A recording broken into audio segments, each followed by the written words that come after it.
स्वः तत्सवितुर्वरेण्यं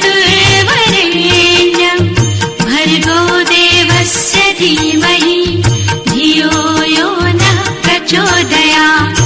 आज हम बात करते हैं जिज्ञासा, संगति, स्वार्थ, चिंतन, प्रोत्साहन कैसे बढ़े। अन्य प्राणियों में इंद्रिय चेष्टाएं ही मुख्य है। उनमें बुद्धि नामक एक विशिष्ट योग्यता का अभाव होता है या बहुत कम मात्रा में विकसित होता है। कबूतर अन्न के दानों को देखकर जाल पर बैठ जाएगा, वह इस बात को नहीं सोच सकता है कि जाल पर बैठना मेरे लिए प्राणघातक है। हरे भरे खेत को देखकर पशु उसमें चरने चल देगा, उसे यह सोचने का अवकाश नहीं होता कि इसके फलस्वरूप मेरे ऊपर क्या आपत्ति आ सकती है। परंतु मनुष्य में यह बात नहीं है। वह दूसरों की दी हुई रोटी खाने से पूर्व बहुत सोच विचार करेगा और यदि खाना उसे अनुचित प्रतीत होगा तो भूखा होने पर भी उसे नहीं खाएगा। तात्कालिक लाभ पर बिना समझे बूझे न फिसल पड़ना और अपने कार्यों का दूसरे के ऊपर क्या असर होगा और भविष्य में इसका कैसा परिणाम निकलेगा, इन सब बातों पर सोच विचार कर सकने और ज्ञान तथा अनुभव के आधार पर ठीक निर्णय कर सकने की योग्यता को भी बुद्धि कह सकते हैं।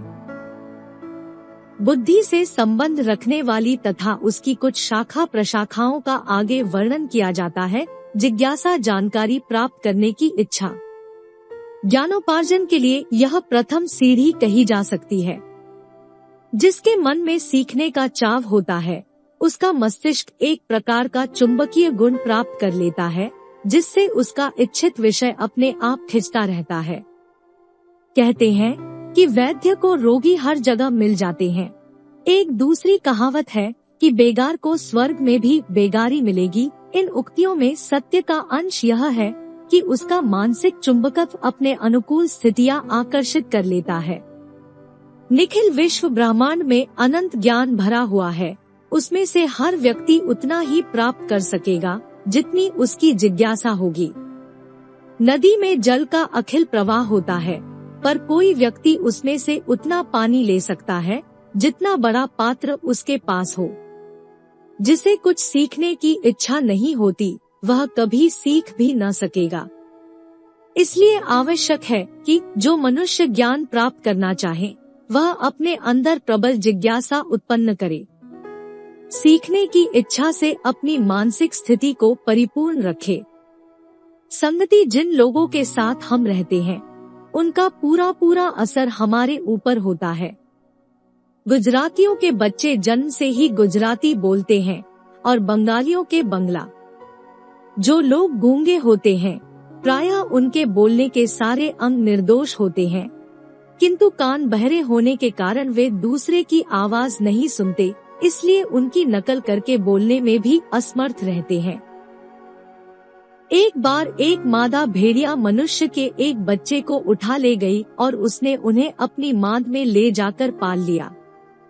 एक पर्यटक उधर जा निकला तो उसने उसे बड़ी कठिनाई से पकड़ पाया और साथ ले आया। बच्चा बड़ा हो गया था, पर उनमें सारे गुण भेड़िए के से थे। वह जीवित जानवरों को फाड़ खाता था, माद में रहना पसंद करता था और भेड़िए की तरह गुर्राता था। इन बातों से पता चलता है कि जिस प्रकार के लोगों में बच्चों का पालन पोषण होता है, उनकी बुद्धि उसी दायरे में विकसित होती है। बालक ही नहीं, वरन जवान और बुढ़े भी संगति से प्रभावान्वित हो जाते हैं। कुछ तो उनके कार्यों को देखकर, कुछ उनके वातावरण से जुड़कर तथा गुप्त रूप से उनकी मानसिक लहरों से प्रभावित होकर साथी पर ऐसा असर पड़ता है कि वह उसी सांचे में ढलने लगता है। अधिक शक्ति वालों का न्यून शक्ति वालों पर असर विशेष रूप से होता है, परंतु न्यून शक्ति वालों के असर से बड़ी शक्ति वाले भी बच नहीं सकते। बालकों को पढ़ाने वाले अध्यापकों पर बच्चों की अल्प बुद्धि का प्रभाव होता है। कई पश्चिमी देशों में इस प्रकार के कानून बने हुए हैं कि इतने वर्ष अध्यापकी करने वाला व्यक्ति पार्लियामेंट का सदस्य नहीं बनाया जा सकता। इसलिए बुद्धिमान बनने के इच्छुकों को अपने से अधिक योग्यता वाले व्यक्तियों के साथ रहना चाहिए, उनका अनुकरण और स्पर्धा करनी चाहिए। जो सद्गुण उनके अंदर है, उन्हें ग्रहण करने का प्रयत्न करना चाहिए। जिस प्रकार के ज्ञान की आपको आवश्यकता है, उसी प्रकार के लोगों से मेलजोल बढ़ाइए, उसी प्रकार के वातावरण में रहिए और उसी प्रकार की पुस्तकों का अध्ययन कीजिए।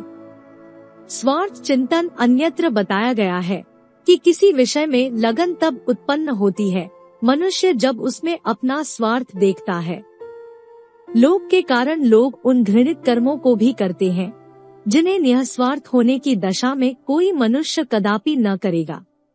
जो बात आप सीख रहे हैं उसमें सफलता प्राप्त करने पर आपकी कैसी सुंदर स्थिति होगी। इनके मानसिक स्वरूप बनाते रहिए।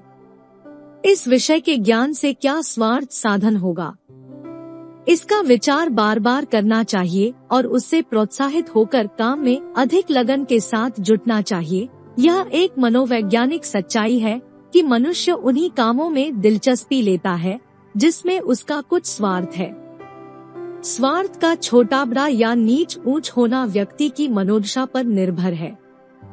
किसी को पैसा कमाना रुचिकर है तो किसी को विद्या और किसी को स्वर्ग। इसलिए प्रिय विषय में अपनी स्थिति के अनुसार स्वार्थ का समन्वय कीजिए। इस प्रकार जब आपका मन लाभ की आशा करने लगेगा तो उसमें उसकी रुचि विशेष रूप से बढ़ जाएगी। ऐसी दशा में सफलता की संभावना बहुत अधिक हो जाती है। प्रोत्साहन किसी को आगे बढ़ाने के लिए प्रोत्साहन में जादू का सा असर होता है। वे मनुष्य समाज के शत्रु हैं जो दूसरों के काम में नुक्ताचीनी ही किया करते हैं। औरों का दोष निकालना, बुरा भला कहना, निराश करना, साहस को तोड़ना जिनका स्वभाव है, जिसमें यह दुर्गुण हो, भयंकर विषधर से उसे किसी प्रकार कम न समझना चाहिए।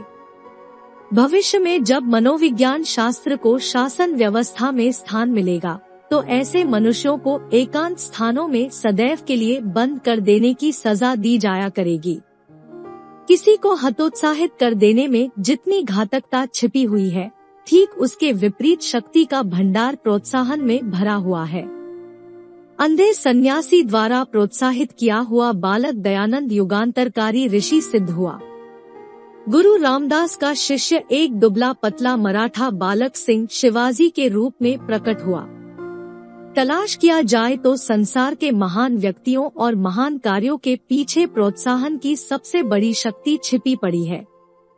मुर्दा मनुष्य में प्रोत्साहन के प्राण फूंककर उसे सजीव बनाया जा सकता है। हतोत्साह किए जाने पर ही अधिकांश आत्महत्याएं होती है और प्रोत्साहित होकर पशु से मनुष्य एवं मनुष्य से देवता बन जाते हैं। जिन्हें सदैव मूर्ख, बेवकूफ, बुद्धिहीन आदि शब्दों की घातक चोटें सहनी पड़ी है, वे विकसित मस्तिष्क होने पर भी मूर्ख बन जाएंगे। जिन्हें अपने कार्यों की प्रशंसा सुनने का अवसर मिलता है, वे कमजोर मस्तिष्क वाले भी बुद्धिमान बन जाते हैं। यदि आपको अपने अधीनस्थ व्यक्तियों को बुद्धिमान बनाना है तो उन्हें उत्साहित करते रहिए। दोनों के लिए थोड़ा समझाने का अधिकार उसे है और वही सुधार भी सकता है जो गुणों के लिए भरपूर प्रशंसा करता है। सफलता पर बधाई देना एक बहुत ही आवश्यक धार्मिक कृत्य समझना चाहिए, परंतु जिन लोगों के हाथ में यह पुस्तक होगी वे स्वयं बुद्धिमान बनने का प्रयत्न कर रहे होंगे। उन्हें प्रोत्साहन कौन देगा? मांग कर प्रोत्साहन लेना निरर्थक है। ऐसी दशा में पाठकों को अपने आप अपने को प्रोत्साहन देने की व्यवस्था करनी पड़ेगी। चिंता मत कीजिए कि आपको अपने मुंह मियां मिट्ठू बनने के लिए कहा जा रहा है। यदि ऐसी ही बात है तो भी इसमें कुछ बुरा नहीं है, क्योंकि यह बात आपको अकेले में अपने आप करनी पड़ेगी। आपकी एकांत बातों को दूसरे क्या जानेंगे? पूर्वोक्त नियम के अनुसार अपने सुंदर भविष्य की कल्पना करने से प्रोत्साहन मिलता है। जैसे जैसे किसी विषय का ज्ञान संपादन करने में सफलता प्राप्त करते चले, वैसे वैसे अपनी पूर्व स्थिति से तुलना करके प्रसन्न होते जाइए। जितना आप सीख चुके हैं उसका मुकाबला उनसे कीजिए जिनके पास वह वस्तु नहीं है, तब आपको अपनी महानता प्रतीत होगी। बड़ी योग्यता वालों से अपना मुकाबला न कीजिए, वरन उनसे स्पर्धा कीजिए कि आप में भी वैसी योग्यताएं हो जावे। मन में निराशा के विचार मत आने दीजिए, अपने ऊपर अविश्वास मत कीजिए। प्रभु का अमर पुत्र मनुष्य किसी प्रकार की योग्यता से रहित नहीं है।